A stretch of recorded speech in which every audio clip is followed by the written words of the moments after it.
тиктокта стримдер бар, видео стримдер. Ішіне кіріп қалсаңыз, қазір қаптап кетті.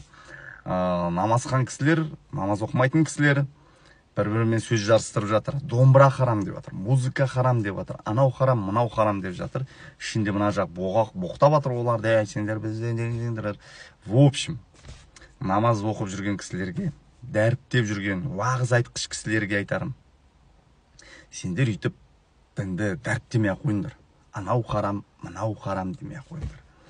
Бұрын дәріптеді білім жоқ кезде. Қазір көз ашық халықтың.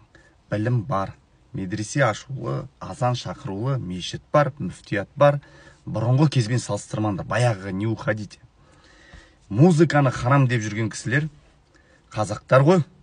Сендер кімді харам дедіңдер, білесің бе? Бірінші бабаң Абу Насыр әл-Фарабиді харам дедіңдер. Музыканы дәріптеуші, трактат жазған сол кісі, музыка теориясын жазған сол кісі. Міне, харам болатын болса. Екінші, сен бер қарай келе жатасың, өзің генетикалық кодыңды айтып келетін да, онда сен бұқар жырау, кет бұға, қорқыт бабаңды харам қылдың. Екі. Олар дінді білмеді деп отырсың ба? Сенен жақсы білді. Үшінші, Құранның түскені қай уақытта? Одан бері қарай қанша бабаң келді өмірден? Сен оқыған кітаптардың бәрін бейтіп тұрып, былай да оқып тастаған. Үшінші, онда бері қарай келетін болсаң, сенен жақсы білген, сенен де ағартушылық іспен айналысқан. Сен Ыбырай Алтынсарин бабаңды, Абай Құнанбаевты, Шәкәрімді бәрін харам қылдың. Олардың көзінің қарасы желсіз түнде жарығай қайда қалды? Бітті ме сонымен? Сен бүкіл күйшілерді Тәттімбеттен бастап Махамбет бабаңды, олар Құрманғазы бабаңның күйлерін бәрін харам қылдың. Міне.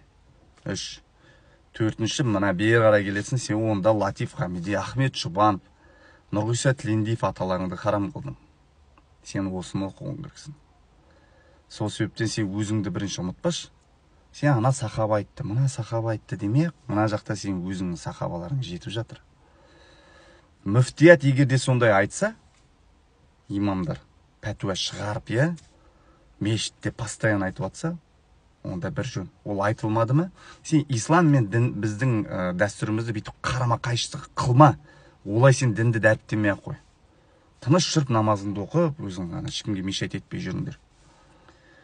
Онда сен азанды әуенмен оқыма, Құраныңды әуенмен оқыма, оны тиктокқа жариялама. Харам дейтін нағыз нәрселер көп жетіп жатыр, бірақ сен дәстүрге тиіспей ақ қой. Солай.